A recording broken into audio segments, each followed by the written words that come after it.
We're in a bit of a period time machine here. In the age of the machine, every decade is defined by its engineering masterpieces. So join me on a journey through time as I experience the great machines that changed people's lives and shaped modern Britain.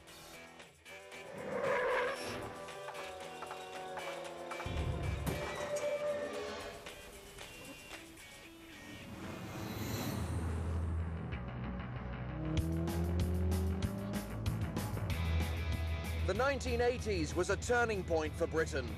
It was out with the old and in with the new. After a decade of strikes, oil crises and a steady decline in our manufacturing industries, the country was close to bankruptcy.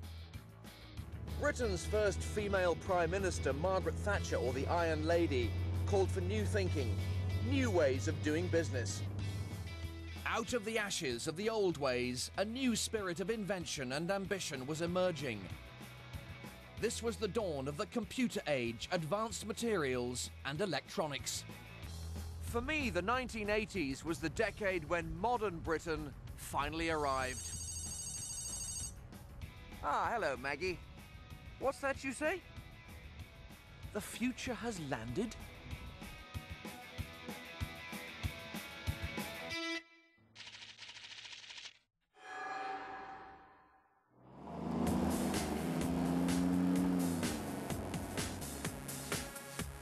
In the 1980s, the car was the star.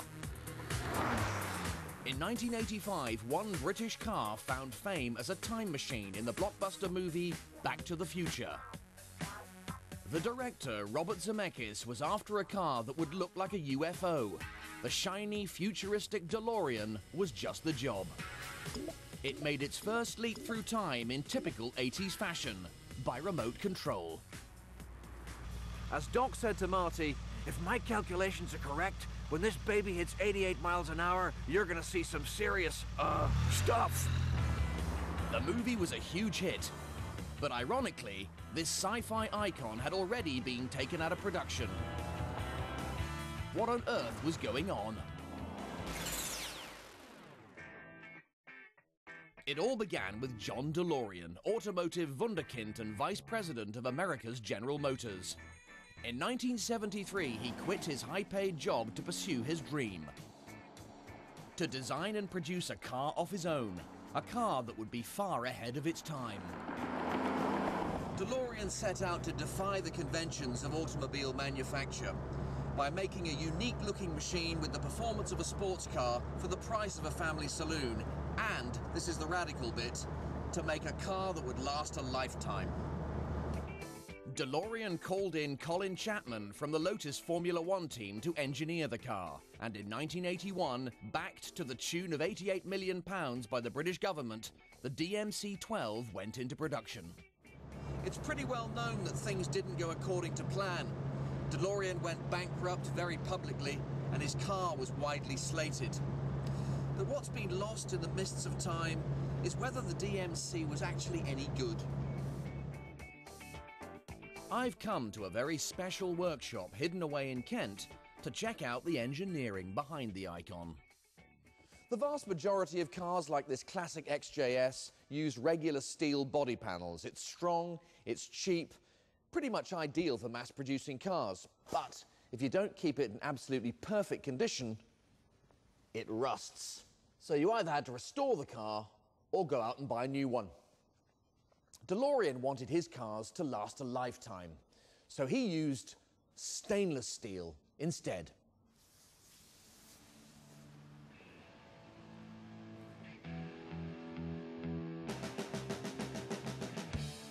Yes, the DeLorean's striking coat is bare, rust-resistant metal. But you don't see many cars made of this stuff. Stainless steel isn't cheap. Neither were the impressive, now famous, gull-wing doors. The doors were intended to give the look of a bird in flight, all part of DeLorean's grand plans for a design that would make people stop and stare. But their steel torsion bars and hydraulic rams proved very expensive, and the cool doors also created a serious safety issue. DeLorean planned a one-piece molded plastic body shell for his car.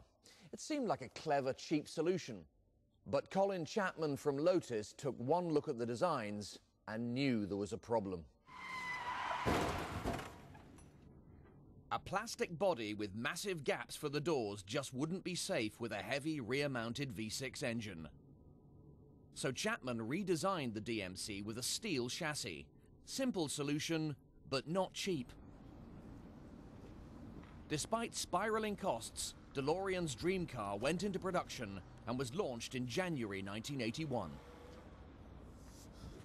The commercial said, "Drive the DeLorean, live the dream today."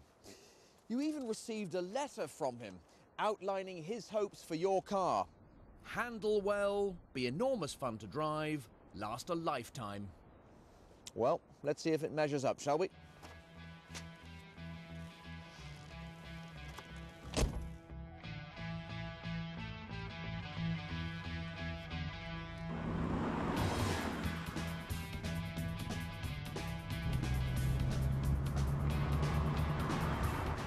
Critics called the DeLorean sluggish, with poor handling, which you wouldn't expect from a 2.8-litre V6.